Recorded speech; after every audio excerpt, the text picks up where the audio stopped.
Welcome to Rise Show TV. We're here with Mike Blackman. Welcome, Mike. So the very end of another ISE 2024. I guess, how was it for you? Fantastic. I must say, I'm happy it's Friday that I can actually put my feet up and relax, and tomorrow morning I don't have to get up early. But it's been a really unbelievable show. We have broken all records. Wow. So, I mean, we started off on a good foot. More than 1,400 exhibitors. Wow. 82,000 net square meters of space. So that's a 30% increase over last year and a 15% increase over 2019, which was our best show ever. Wow. I mean, the main thing, well, let's talk and I'll tell you where we are on numbers. Okay. Because there's still people coming in, I hope. So any particular highlights for you? Because I mean, it's not just a trade show anymore. There's a whole raft of other events and speeches and everything else around it as well, isn't there? We've had an amazing conference program with more than 300 speakers. We've had sessions running everywhere from the associations, from ISE, from outside partners, creating immense content. But ISE kicked off this year before the show. We had a mapping on the Casa Batlló, which is one of the most iconic buildings in Barcelona. So we had this mapping taking place on the facade of Casa Batlló on Saturday and Sunday. So taking ISE out into the streets, it takes ISE out into the streets, takes it out this building, and it embraces the local community and gives them something back from ISE. Do you think it's important that the show does that? Absolutely. It's something where, when we first decided to move here, there were a lot of demonstrations on the streets back in 2018 about the over-tourism of Barcelona. And a lot of the exhibitors said to me, Mike, are you making the right decision coming to Barcelona? Yeah. And I said, well, actually, we are, because we're talking about business tourism, which actually leaves an impact here. And that's what it's doing. So we actually did a calculation last year, and we worked out that ISE had an economic impact on Barcelona of more than 386 million euros. Wow. That's taxis, that's hotels, that's even a little kiosk on the corner. That's the effect it has. But then we also said, well, maybe we should do something to make the citizens, who we don't want inside the show, but we want to appreciate us. So you remember, they're our hosts here, and we want people to feel comfortable. So we had discussions, and there are two things we did. One is the mapping we did last year with Rafik Anadol, and we've extended that again and done it this year with Sofia Crespo. Yeah. It fits into our themes, which is combining audio AV with creativity and using AI. They're using generative AI to actually create images and art. Yeah.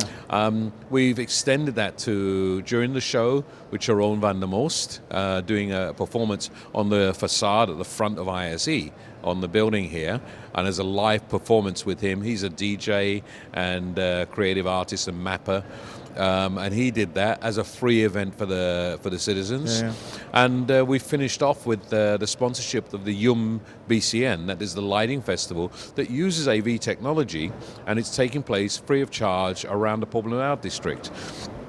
So we've done quite a few things to actually bring ISE out of the four walls of Fira Gran Via out into the city. We also extended it for the attendees with the tech tours, going to the Barca Museum, going to the America's Cup experience, going to the Glories Tower, all sorts of activities where AV is being used in situ to actually show our attendees, not just something that's been set up in the exhibition, which is supposed to be the best, but also in situ, real life experiences of AV. Looking back into the walls of the Fira, do you think the decision to add more halls was justified this year? Absolutely. It wasn't only justified, it was necessary, and that's going to continue next year as well as the show grows. Yeah. And we see with the trajectory that ISE has on its growth, and also to accommodate all these people who came, it's been really, really good. One of the side benefits that I feel of moving to the Fira has been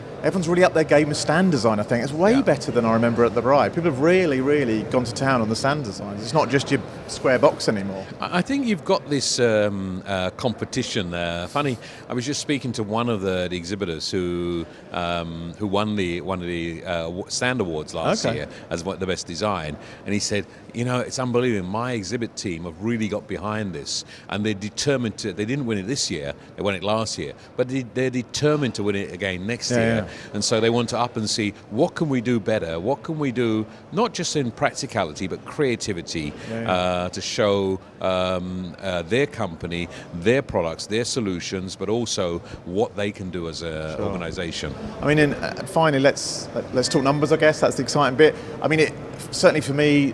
The first 2 days felt like those last couple of years at the Rye, where it was just everywhere you looked, there were people. And there were people till 4 p.m, 5 p.m. on those days. Like, people were everywhere. What's the, can you give us any insight? Can you imagine? I guess you were walking through Hall 3. Yeah. Now, the aisles at the Rye were 4 meters wide. Yeah. These aisles are 5 meters and 6 meters wide. Okay. So we had wider aisles, and it looked even more crowded than we were at the Rye. And in fact, it was. We had on day 2, which is traditionally our busiest day, we had over 51,000 people in the building. Wow.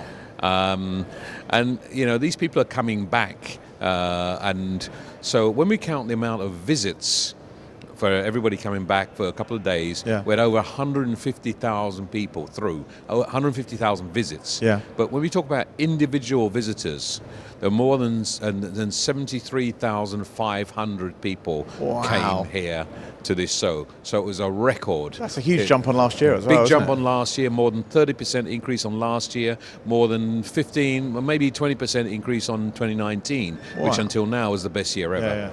Wow, you must be very proud of those numbers. That's some achievement. And the ISE team are over the moon. Yeah. We look, and this morning we do our briefing first thing in the morning, so they know where the numbers are going, and they're all so proud to actually say we didn't just do well, but we achieved real numbers. You really have. Yeah. Well, that's many thanks for joining us, Mike. It's great. I mean, it's great that we're riding on the crest of a wave of such a brilliant show, and huge congratulations to you and all your team. I mean, you can see all the hard work they've been put into it, and you should be very justifiably very proud, because it's been a great week. And we're going to go and celebrate and party now that we've delivered this. And excellent. You've earned every drink, Mike. Thank you. Thank you. Thank you.